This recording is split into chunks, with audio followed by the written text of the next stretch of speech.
So once again, ladies and gentlemen, Rosie Perez.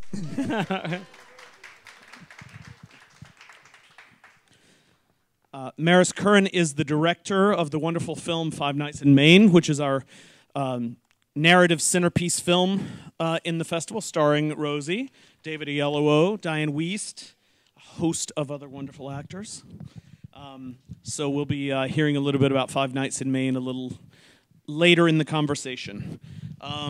Those of you, how many in the room have ever been to a Sarasota Film Festival in conversation before? Wonderful, thank you. Please continue to spread the word. We're all going to show Rosie how easy this is. It's just we just kind of sit down and talk for a little while and hear a little bit about your career, about your life, about your passions, about your work, and get to know you a little bit. Fantastic. I am going to take my gum out.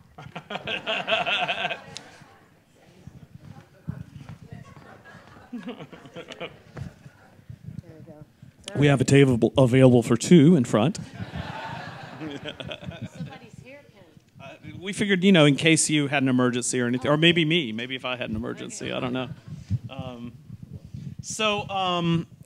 As we were talking about earlier, and we can sort of gauge the room as to how much we want to get into this, but our theme, social issue theme for the festival is mental health. And not only mental illness, but holistic mental health and sort of how to deal with times when it is not optimal. And I know there's certainly some times in your childhood where you had a lot to deal with. I guess maybe a good way to start talking about that is to talk about how you think, without getting into specifics necessarily, how you think that shaped you, how you think that made you into who you are. That's a loaded question. Before I answer that, I want to say hello to a very, very dear friend who's like my sister, Lydia. Hi. Aww. And her Hi, partner. Lydia. Hi. I've known forever. How did that shape me? It's weird because there's this thing people always say, I'm glad I went through what I went through because it made me who I am today. And I think people say that because they have to rationalize or kind of justify what they went through. And that's also giving credence to child abuse in a weird way. Like, it wasn't that bad because look who you are today. It sucked. It was bittersweet. I won't say it sucked. It was bittersweet. But I could have done without it. But I will say that I think that the good part of me was always there. And I think that the bad part of me was very much developed out of the abuse. And the bad part of me was a kid who had no patience, a kid who was very, very angry, a kid who was very, very introverted at times, misunderstood, apathetic, neurotic, anxiety-driven. And Lydia's crying because yeah. And so it was difficult, and it stays with you. I just because I went through intense therapy, I'm okay. That doesn't mean I'm 100%, but I'm okay, and it's day by day. Yeah. It's day by day, and people just don't understand that. So, has it informed who I am? Yes. Could I have done without it? Absolutely. Absolutely. And I don't do it now, that's not always, but when I was younger, I always would question, who I could have been if I didn't have abuse. I don't think I would have been less dynamic. I don't think that I would have been less great. I don't. And I think I would have had more room and more freedom to be all that. Because when people who have great upbringings, you ever see that the new Olympics commercial, and they show the family behind the athlete. And I'm like, oh my God, that's the most depressing commercial I've ever seen. You know, about the athlete who had a mother who beat the crap out of them, you know, and then the father who left. And oh my God, that athlete's probably gonna go on the track field and go, it's a. That said, that specific athlete, if they beat the odds, you know, kudos to them. I give them even more credit. You know, because they weren't just training for the Olympics, they were training for life. You know, so. That's right. Do you think that there's any possibility, and I say this having known serious dancers who have had unhappy childhoods, do you think that there's a possibility that part of what drew you to dance was a way to express things without having to put words to them?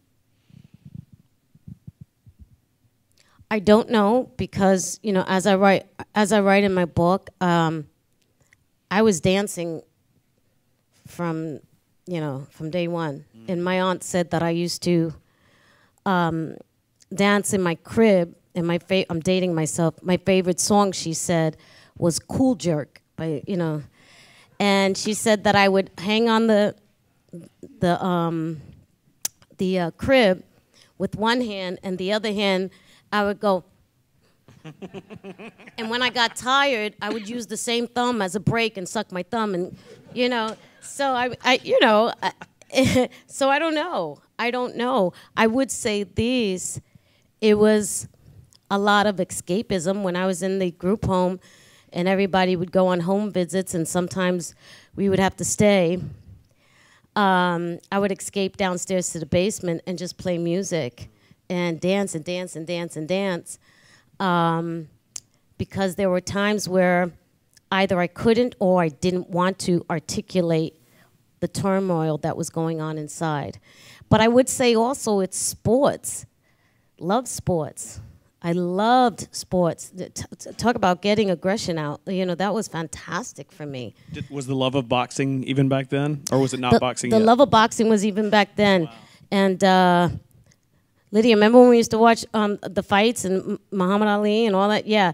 And yeah, it was back then, but much more so when I would go home to Brooklyn. Yeah. It was a constant. And it's still a constant. And the fascination that I have with boxing, the makeup artist today, she goes, "Why do you like watching people get punched in the face?" And I told her, I said, it's not so much about seeing people get punched in the face. It's more about the fighter who avoids the punches. You know? And the fighter... And if the fighter does get punched in the face, how they can come back. Because life kept punching all us girls in the face on a daily, you know? And you had to be tough, and if you didn't tough, you just kind of disintegrated. You just, is that the proper word? You just kind of, you turned into this, what I call a dented can, you know, like a severely dented can. And excuse me. So when I watch boxing, I'm looking at the technical skills and the heart and the ability just to hit and not get hit. And I think that's fascinating. And it is a dance.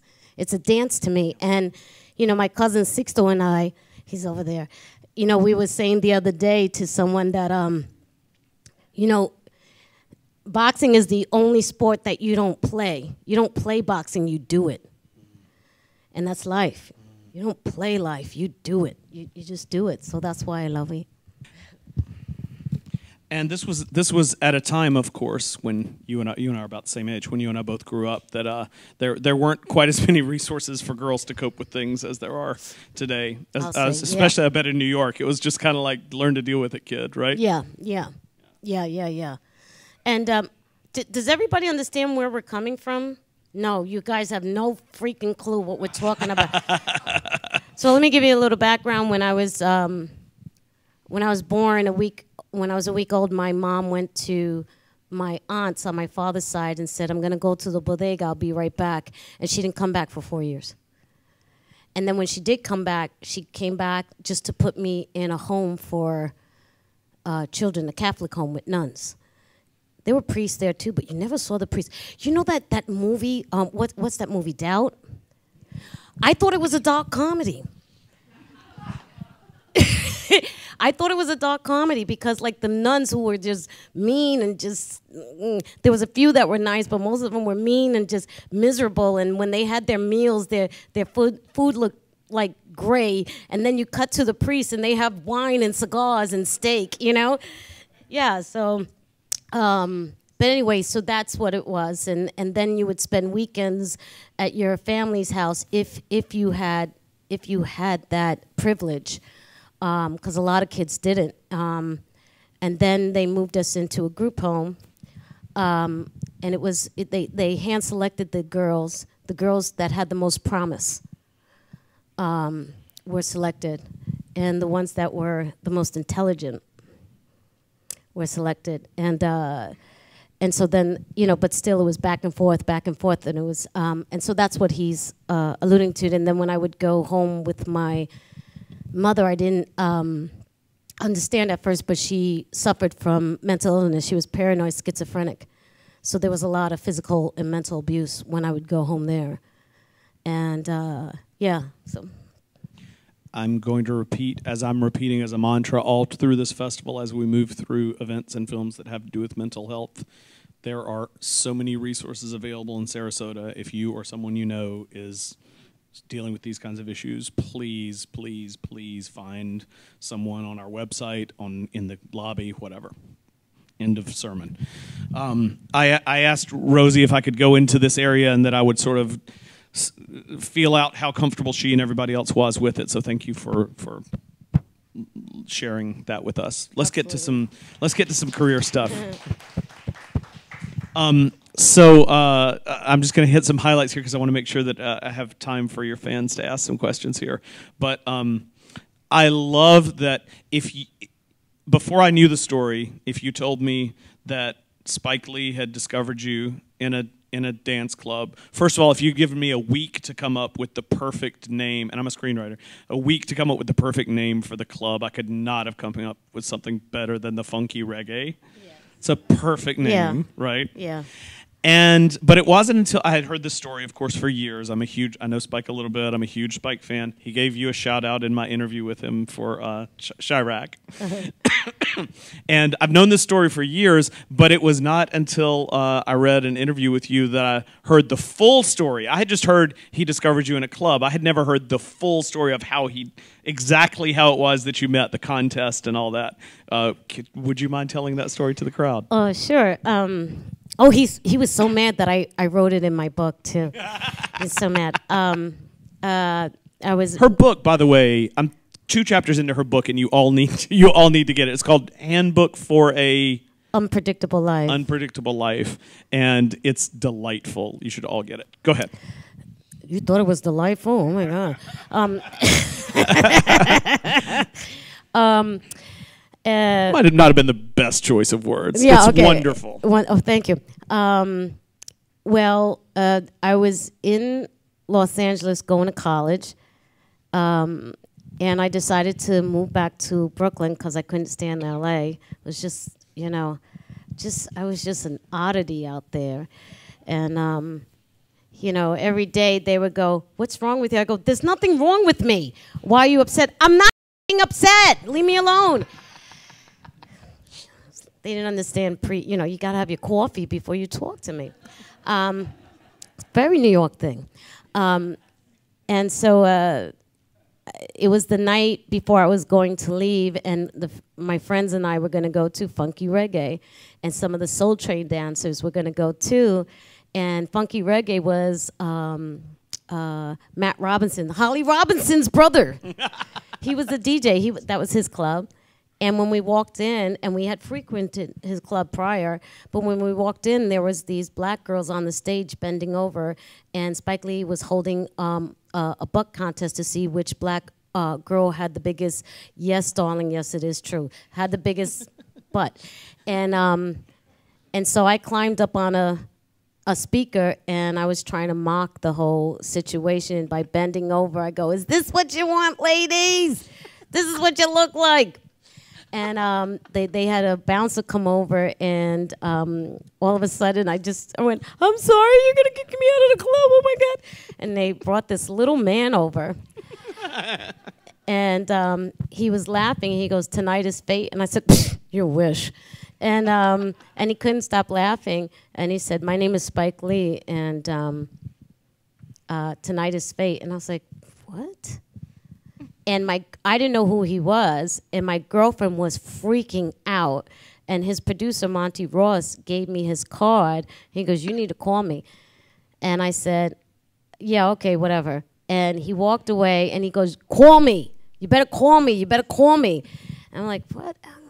And he walks away, and I went to throw the card into the garbage. And my girlfriend, Marion Wade, dove after the card. And she goes, "Are you crazy? That's a Spike Lee from She's Gotta Have It." I went, oh my God. Oh, well. And that, it was just like that. I was like, why am I going to call him for? She called him, and he said, "I don't want to speak to you. I want to speak to the girl with the accent." So that pissed me off. So I didn't want to talk to him. And he kept laughing. I could hear him. He was laughing so loud, and that I said, "Yes, what do you want?" And he goes, "I want to put you in a movie." And I said, "I'm not an actress." He goes, "Oh, yes, you are."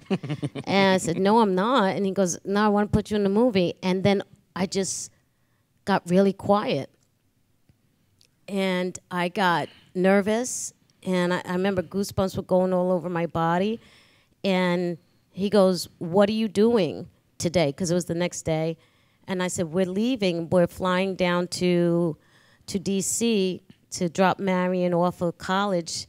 And then we're going to ride up to Brooklyn." He goes, "Are you kidding me?" I go, "No." And he says, "We're going to D.C. We're flying to D.C. and we're driving up to New York. Come with us." And I go, "Oh, no, we can't do this. He's going to kill us. It's going to be like an episode on Investigate. Dump our bodies on the freeway." And she's like, "He's a movie director. He's not going to do that. He's serious." And we met in D.C. and he said, I'm really, really serious." And that was it. Nice. And you, as you told him on the phone, you didn't think about yourself as an actor at this time. You thought about yourself as more of a dancer and choreographer, right? Yes. And you were... and a budding marine biologist, because that's what I was going to college for, yeah. There you go. And you had already at this point had some appearances on Soul Train. Is that correct? Yes. Do I have the timeline right? Yes. Okay. But then before most of the videos before the Fly Girls was Do the Right Thing, right? Or did Do the Right Thing come after some of that stuff? No. Do the Right Thing was my first movie, before, and before, yes, and before the Fly Girls, yeah. yes. But the movie, I think the movie had just come out, or I think the movie had just come out when I got the offer, but the TV show wasn't in production yet. Okay. And I'm sure you know that for film buffs my age or younger, there's really only one answer to what is the greatest opening credit sequence in movie history, and it is Do the Right Thing. Thank you. Which is, of course, all Chuck D and Rosie, and a little bit of Flavor Flav. Yeah. All Public Enemy and Rosie. Tell me about how much when did you shoot that? Did you already know everything about the movie at that point? Tell me where that dance came from. Well, oddly enough, the original song that I was supposed to dance to was Cool Jerk.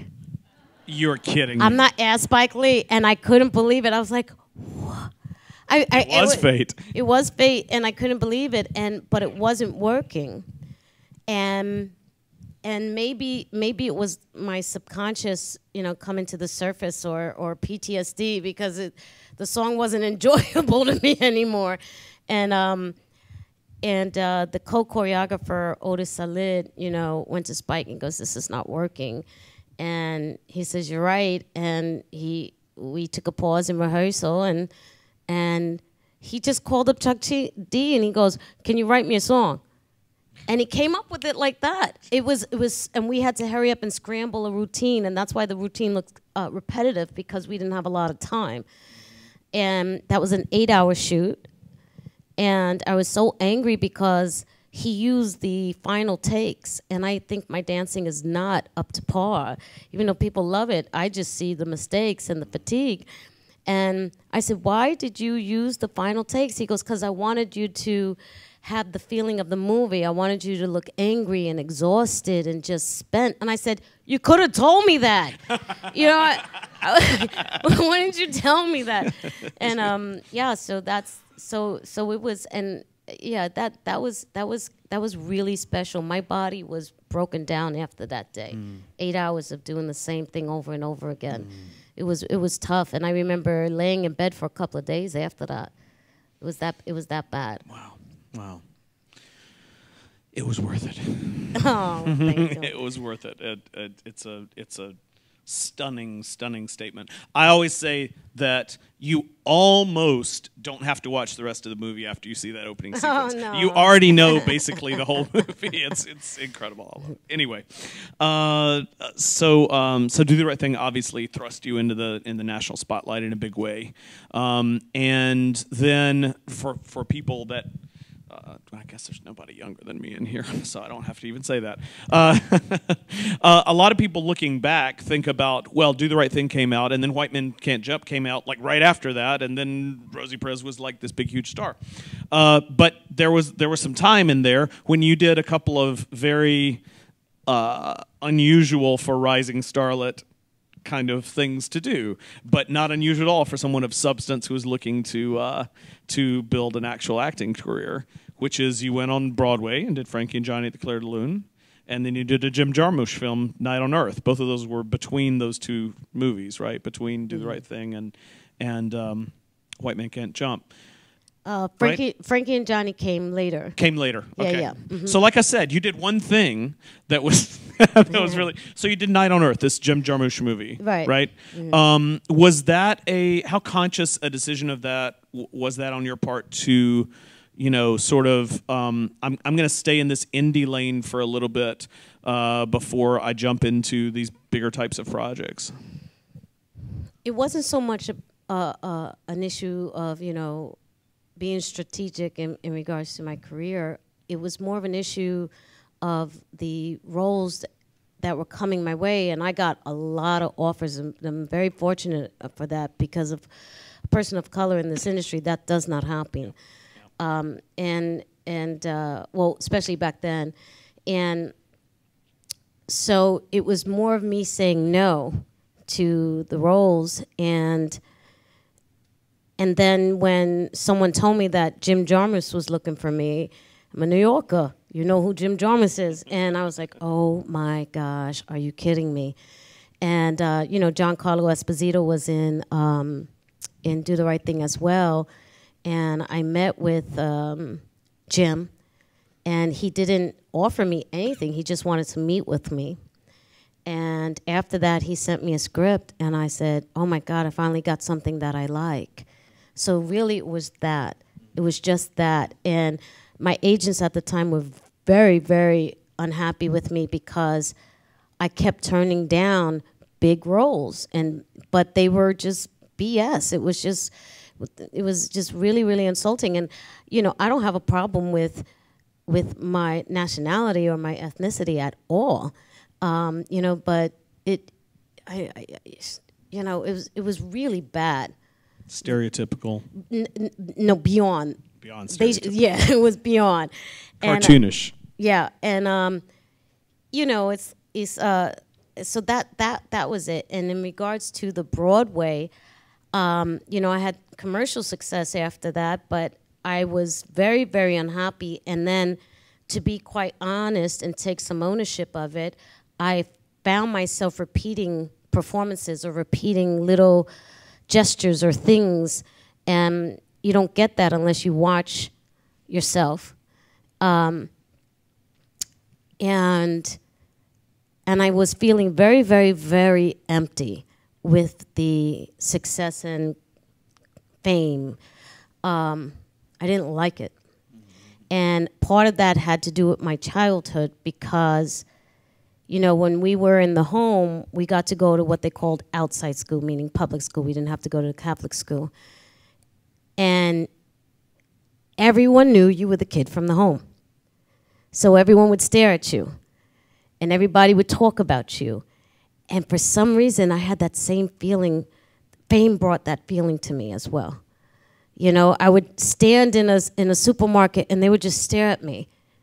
And that's what will happen to us girls and boys, you know, and you become very, very self-conscious. And I didn't know how to handle it. And that was before I went to therapy. And so I had a manager who's like, "You are so self-destructive." I go, "Why? Why did you say that to me?" "Well, you don't want to go to the right parties and you don't want to go to premieres." And I go, "But..."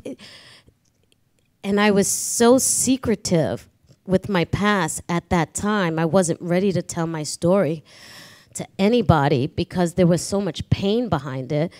You know, I just acted out. You know, I just told her, you know, "Shut the F up. You know, leave me alone."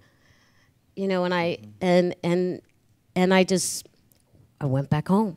I went back home and I met with George Wolfe. And at the time, I'm such an idiot. He offered me a role in a play he was doing, and I said no. And he goes, "You belong on the stage." I go, "No, I'm not ready." He goes, I will help you be ready. You have to do this play." It was Angels in America. Oh my goodness. And I said no.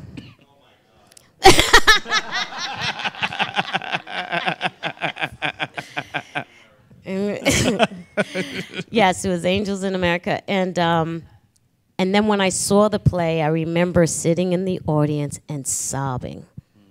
And George goes, "It's all right. We're gonna work again. We're gonna do something. Don't worry about it." And I remember telling him, I go, "You believed that I could do that?" And he said, "Yes, and you should too." And I went, "Oh my gosh." And that brought boxing to me. Because in boxing, if you don't have belief, you're going to lose the fight.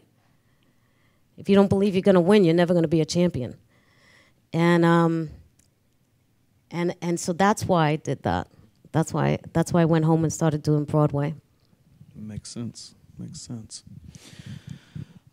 So when you were getting these sort of bad cartoonish roles being offered to you, and your manager, your representatives were getting mad at you for not doing these big movies, you turned out to be right, because what came along was a big role in a big movie that was really, really good, and it was a little movie some of you may have seen called White Men Can't Jump. And there's boy, your performance is just bravura in that movie. It's just so spot on. Did you hear that they're going to remake it? I did hear that, and I'm worried. That's funny. I'm very worried. Unless it's going to be a White Men Can't Jump 2, what these guys are up to, like now in 2000, you know, the same people. Yeah. You know, cast all y'all again, do a sort of before midnight thing with y'all. But no, I guess what I want to know beyond, I mean, I could sit here for 3 hours and ask you about this scene or that scene because I love that movie so much. Being, you know, a guy, guys especially, I think love that movie. But what I want to know is sort of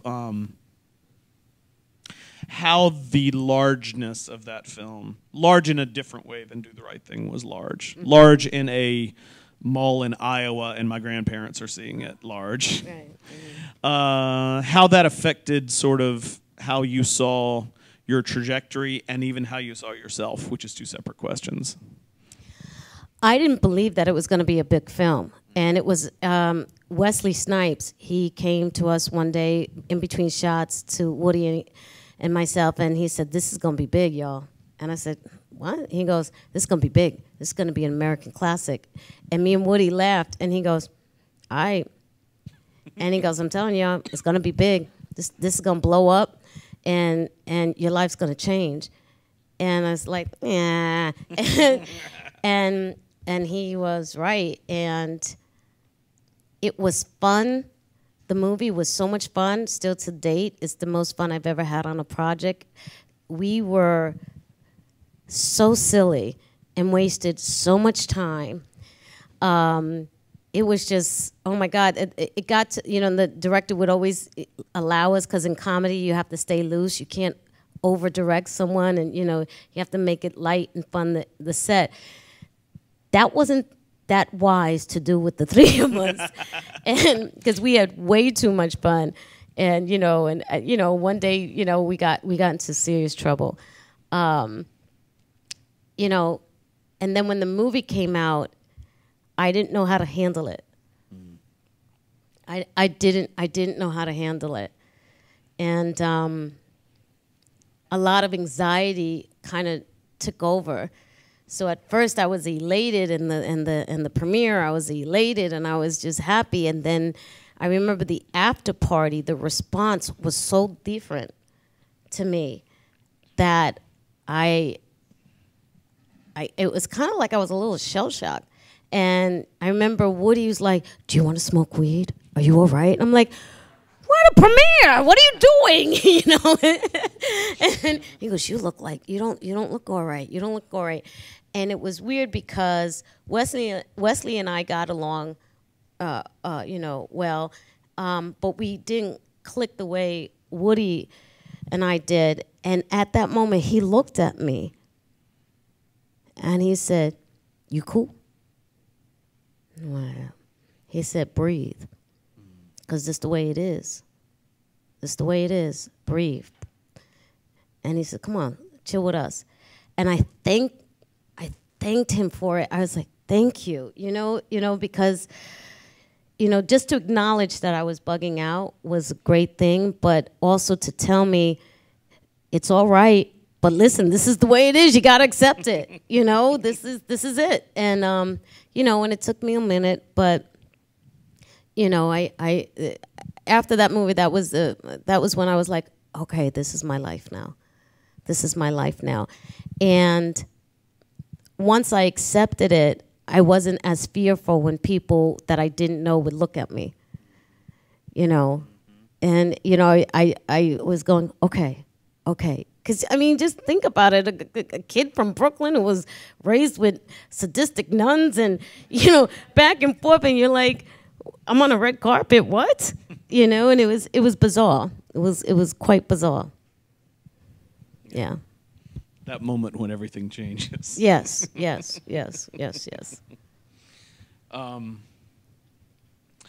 And then, I mean, I'm having to do sort of the Reader's Digest version here because, you know, we'd be here all day. But Fearless, of course. What an incredible performance, which the Academy, of course, with their nomination, recognized. And a very different kind of role for you. I thought that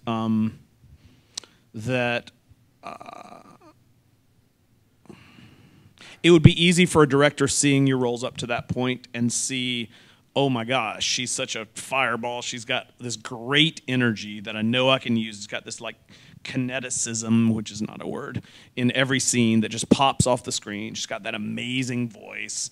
I could do lots of cool, interesting things with this. And then to have him say, no, this is what I want to do with her. Was that sort of shifting in a way for you too? Was that the first time someone had used you in that way? Now that was a conscious choice. That was a conscious career choice because I had read the script, and at the time I was with CAA and Kevin Houvain and Jane Berliner and Carol Bodie gave me the script, and they said it's a long shot, but they had gotten to know me. Yeah. So they knew me outside of the film, outside of the talk shows, and so they knew the real me. And they said, we believe you could really kill this movie. And I read it, and I said, I know I could kill this movie. And they said, can you actually get me an audition? They said, we're trying. We're trying, and it's very, very hard because they don't want to see you. They don't see you in this movie, and they don't want to waste the time. And every A-list actress, white actress, is going out for it. Yeah, not written for a Latina, right? No. Yeah. And what was really messed up is that the movie was based on a real story, a true story, and the character that I was playing, that they kept saying I wasn't right for, and they would only see white actresses because they made the character Italian-American, was based on an Asian woman. I was like, You know, like Chris Rock, where Oscars are so white, and he's like, you know, what about the black people? The black people, the Asians, and the Native Americans, forget about it. You know, they're like, they get, you know, they get the shaft big time, and I just kept saying, I'll wait, keep trying, I will wait, keep trying, keep trying, keep trying, and finally they saw me like, let's just throw her a bone and we'll see her, you know. And it wasn't even in the casting office. It wasn't at the studio. It was at Peter Weir's hotel room. And Howard Fuhr, the late, great casting director, was the only one saying, I think she can do this. And when I walked in the room, I was so nervous. I was like, can I use your bathroom? He goes, it's right there. And it was literally like right here. And I'm thinking, oh my God, I have Montezuma's revenge. And I was running the water. You know how you do that? Which doesn't work, you know? And I was sweating and I came out and I was pasty and I had splashed water on my face because I was so nervous. And my hair went frizzy. And I went, ah! And they go, you all right? I go, yes, I'll be right out. And I was like, oh my gosh. And I just said, screw it. You know, the bell is rung. It's you know, it's fight time. And I came out and I was literally quivering and sweaty and pale. And Peter Weir went, brilliant.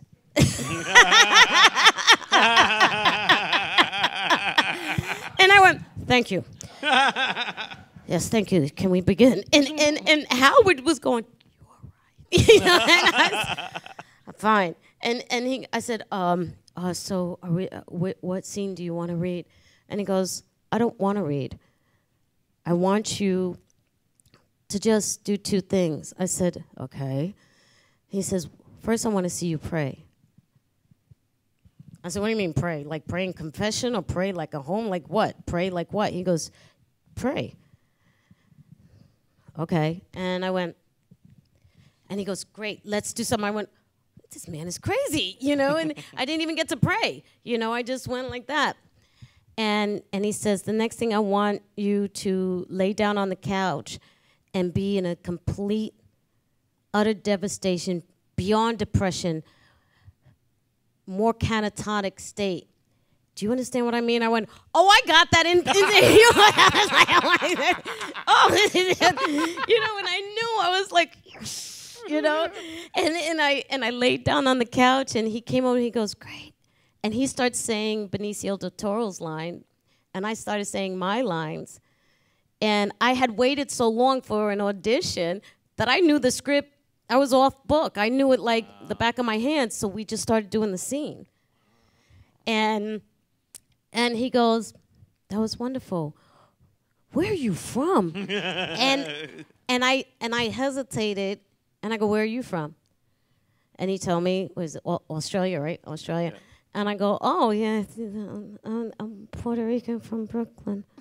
And he goes, oh, I've never heard anybody sound like you. And I burst out laughing. I said, well, there's a whole mess of us back east. And he goes, oh, wow, you're funny too? And I went, and Howard went, you know, he was just like, yes, because he didn't have any prejudice, you know. And so they made me come back. The studio made me do 4 callbacks. Wow. 4 callbacks. And I didn't complain. I was like, whatever you want me to do, this role is mine. And I know I can do it, and I'll prove it to you. And that's how I got the role. So it was tough. It was a tough role, but it was worth it. And it was the first time that somebody gave me the opportunity to do something different. So it was nice. Barry Katz, the agent, he mostly does comedians, has this great saying where he says, you have to create a problem for them, man. You've got to be undeniable. It's true. That's what you did. It's true. You created really a problem by being undeniable. Yeah. That's great.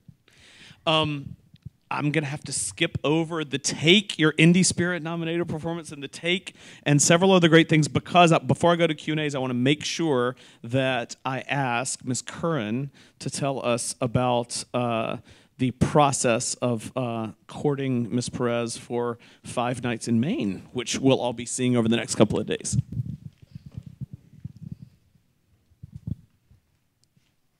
Well, Rosie could tell this story too. I hadn't thought of Rosie for the role. She plays Anne, who Anne is kind of the sane person amidst a very emotional household. She's kind of the soul of the house. And Rosie's former management company was reading the script, thinking about repping me, and they called one day our producers and said, "What about Rosie for Anne?" And I thought, that's genius. I never thought of that. It's perfect. And we met in New York, and it was a very meaningful meeting for me. As Schindler's, yeah. Yeah. Yes, yeah. And this was another role that I said, I want it. And they said, well, she wants to meet with you. I said, fine. Yeah, and people think, that still goes on. I go, it still goes on.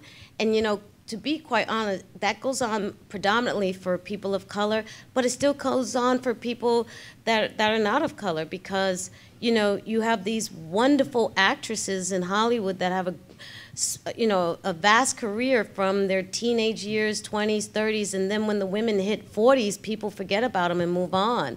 And then here's these wonderful actresses, and they have to audition, and they have to, show and prove, and, and you can get sucked up in your ego and say, I don't want to do that, and if you do that, you might miss out on an opportunity. I don't like my chain jerked. I don't like that. There's some directors that do that. They just want to meet with me just to say they met with me, and have absolutely no intentions of, offering me the role. And you kind of could feel that out in the first 5 minutes of the meeting. And I've actually ended meetings. I go, you know what? I thank you for meeting with me. Thank you. And they go, what? I go, yeah, I gotta go. Thank you so much for your time. And I just leave, But other times, and I tell actresses, sometimes, that's life. We're always proving ourselves. We're always proving ourselves. Maybe in retirement you don't have to prove yourself anymore, and and that would be a wonderful thing. Sarasota, me and my cousin were like, we like it down here. It's nice. So, but. And I mean, it's just we could probably work out a condo for you at some point. That'd be great. Well, I think there's probably going to be a riot if I don't go to questions at some point here. So why don't I give the audience a chance to ask Rosie some questions? Yeah, here in the front.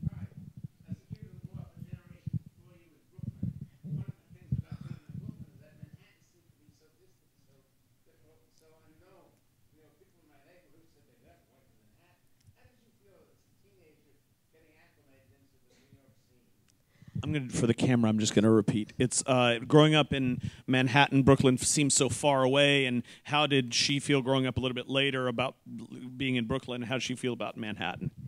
That's a very good question, because my only experience of Manhattan as a young person was going from upstate New York on the train on the weekends through Grand Central Station, and then to the IRT. Remember the IRT? They don't have it anymore. The IRT to the Double L to Brooklyn. And so I never was above ground, right? I mean, we were never above ground. And so, but it's very true. I had a volunteer. Now they call them big brothers and sisters. I had a volunteer who took me to Radio City Music Hall when I was very little. Remember Claudia Buckton? Remember Miss Claudia? And I remember as a kid, you would relate to this. I was like one of the characters in the movies. I was like, oh my God. Because in Brooklyn, you could see the skyline. Well, not so much now with the gentrification, but, you know, it was just fascinating to me. And there was just too many people. It was the hustle and bustle. It was terrifying and thrilling all at the same time. And in 1977, when I saw Saturday Night Fever, and it's about crossing the bridge, you know, it's about seeing outside of your neighborhood. That was it. That was it for me. I would sneak out, and I would go and get on the train, terrified, and I would just go, and I didn't know where to go, and I was such a nerd. We were all nerds that I would go to the Museum of Natural History because I didn't know where else to go, you know, and especially when I found out, I go, how much is a ticket? They go, well, at the end of it, whatever you can give. I went, is a penny good? You know, I was little, you know, the person was like, oh, we'll take it, you know. But yes, that is very, very true. That is very, very true. And we don't call it Manhattan, we call it the city. Like, you're going to go into the city. I was just in the city. Yeah. Yeah. Who else can we get? Yeah, back there. Does she still enjoy dance? I enjoy dancing. My knees don't. And the hip. Oh, God, the hip. Shut up, Sixto. That's my cousin. But it's very hard because, like, when I see Beyonce, I go, you poor girl, you know. I was like, oh, my God, just wait. You know, because I was dancing in heels and doing hip-hop and slamming my knees on concrete and for years, and I'm paying the price now. But I still enjoy dancing, but most of the dancing is done in my home. You know, and because when I go out in clubs now, everybody, if I go to clubs, right, Sixto, they start to like widen a circle, like if I'm gonna like break into a break dance or something.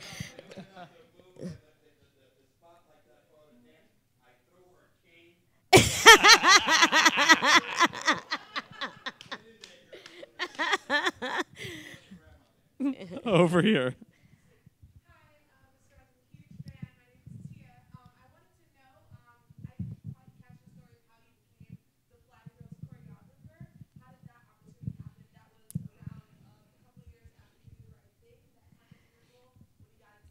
Yeah. The question, which I did indeed skip over, so thank you for coming back to it, is how did the Fly Girls choreography gig come about? I was on tour with LL Cool J. At the time, I had choreographed his tour, and I was the stage coordinator. And got a call. They said, Keenan Ivory Wayans is looking for you. And he knew a good friend of mine named Rhonda Cowan, who worked for the music industry. And she said, he wants to offer you a job as choreographer for a new TV show called In Living Color. And he's going to have these girls called the Fly Girls. And I remember at the time, I was like, that sounds mad corny. And and she goes, no, Keenan is good. He was in I'm Gonna Get You Sucker. Da, da, da. And so I was like, all right, cool. And I spoke with him, and we got along, and that was great. And I called the production offices, and the associate producer, this guy named Kevin, says, the job has been filled. And I was like, no, Keenan, I don't care what Keenan told you, this job is filled. And he hung up on me. And I was like, oh, my gosh. And I called my manager, and she was like, I'll look into it. She goes, yeah, the job is filled. And I was angry. I was so pissed off and hurt. And I said, well, whatever, I'll finish out this tour. We get into the amphitheater in Los Angeles. We pull in with the tour. And the Wayans brothers are there backstage. And the two younger brothers come and start cursing me out. Like, how could you do our brother like that? I go, like, what? What are you talking about? They go, you dissed him. I said, how did I diss him? Oh, well, you didn't accept the job. I went, oh, that's a lie. And then Keenan came over, and I said, I swear to goodness, I'm telling you the truth. And I told him the guy's name, and he goes, well, do you want the job now? And I went, well, I'm working here. And he goes, how much are you working here? Working for? And I told him, and he laughed. He goes, this is television, honey. You're going to get a lot of money. And I said, but I have to ask Todd. LL, that's his real name, is Todd. I said, I have to ask Todd. And Todd was on stage. He comes off stage in between a set, you know, and his dancers are on there. And he's like, Keenan, my man, what's up, what's up? He's like, I want to steal your girl. I want to blah, blah, blah. And Todd looked at me and went, go get that money. I love you. And he went back out. And that was it. That was it. And I went in a couple of days afterwards. And yeah, and it was tough going because the girls were very, very resentful because they had bonded with the choreographer, you know, before me, and I think she did maybe 2 or 3 episodes, and they were dancing like solid gold dancers, you know, and I was like, oh no.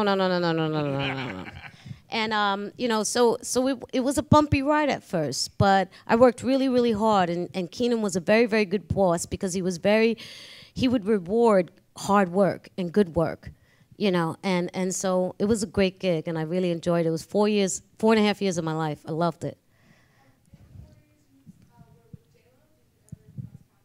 And did you ever cross paths with J-Lo? Yes, I picked her. We had auditions because one of the fly girls got fired, and we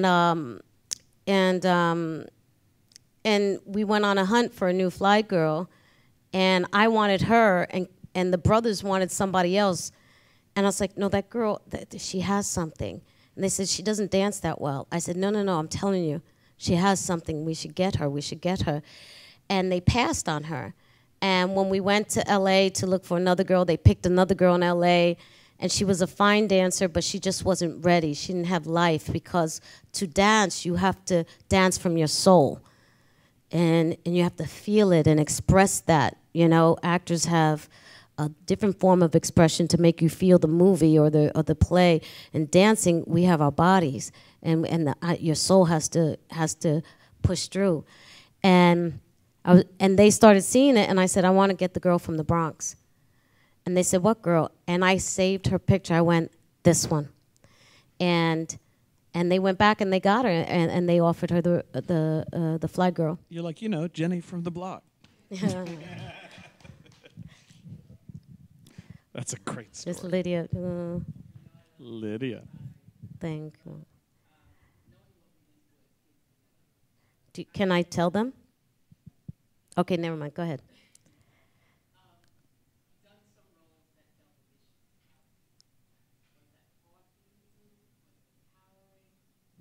Was it hard for her to do roles that dealt with child abuse? It was very hard. It was very, very, very hard. Are you talking about the Law and Order SVU? Yes. It was very, very difficult. And the take, even to this day, sometimes it's difficult. The take with John Leguizamo, he plays my husband, and he's a armored car driver, and he gets held up, and he gets shot in the head, and he has brain damage, and as a result of his brain damage, he becomes abusive to me and the kids. And that was really hard. And John and I work really, really well together because we're friends, and he was so caring and touching. You know, because even then, it was still a secret. My past was still a secret. But he knew. And he was very, very delicate with me. But on some actors use it, I can't use it. I fabricate it. I can't go there, you know, because even in Fearless, I went there. And after the movie was over, I was having violent dreams of babies dropping out of airplanes, you know, because I went so deep of being depressed, and that I stayed depressed for a very, very long time after that movie. Yeah. Very, very long time. But yeah. So what I usually do is I go, I know this. I know this. I know this character. I know the situation. I know it, and I know what to do with it. And I'm going to find the truth of that within myself, and then kind of remove it at the same time, if that makes any sense. Yeah.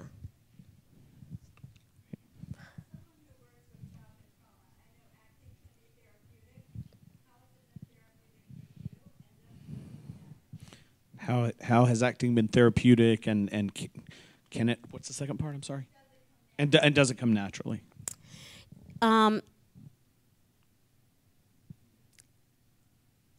Acting, I never knew how natural acting was for me, but then I realized that being in the home, I was acting a lot, because when we would go to school, you know, remember I wouldn't tell the kids in outside school that I was in the home. They go, "We know you're in the home." "No, I'm not." "Yes, you are." "No, I'm not." You know, and I would make up these lies, and there were people that believed them. And that didn't click for me until I did this HBO movie with Forrest Whitaker. And it was a very, very depressing movie. And I remember feeling a relief of crying on camera, because, you know, as a little girl, when I would cry, everybody was like, "You're a crybaby, you stop crying, stop crying, stop crying." So I learned to stop crying, and I learned to hold all the emotions inside.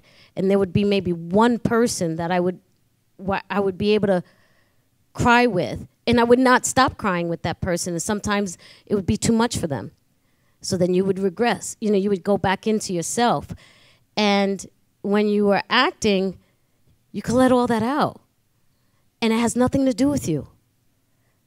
Do you know what I mean? Like, you could hide behind it, but still let it out and be expressive.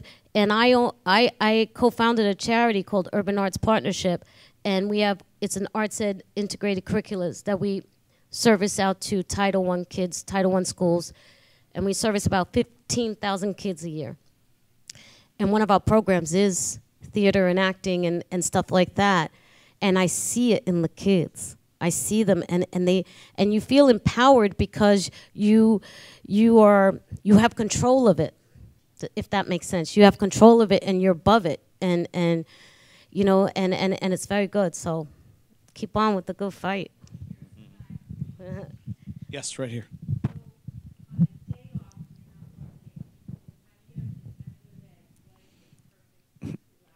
On a day off, what's a perfect relaxing day?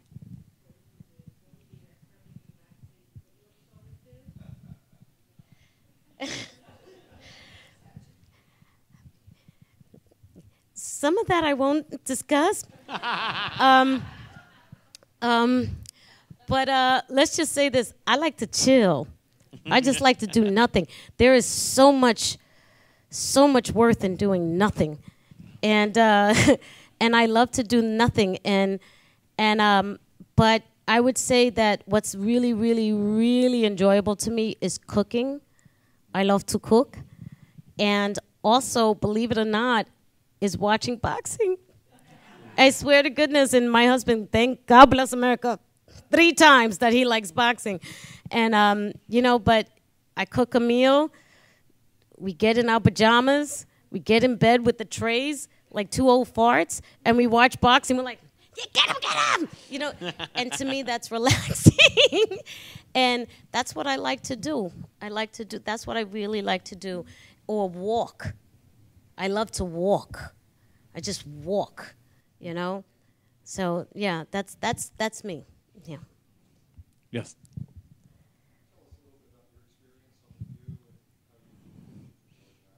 Her experience on The View and how she's Actually, I can't really talk about it. It's a gag order. Let's just say it was an experience. And next question. Yes.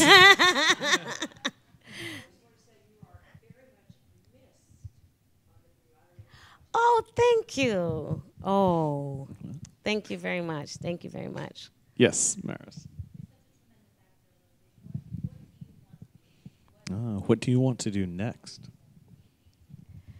Well, what I'm doing right now is writing, and I'm enjoying it.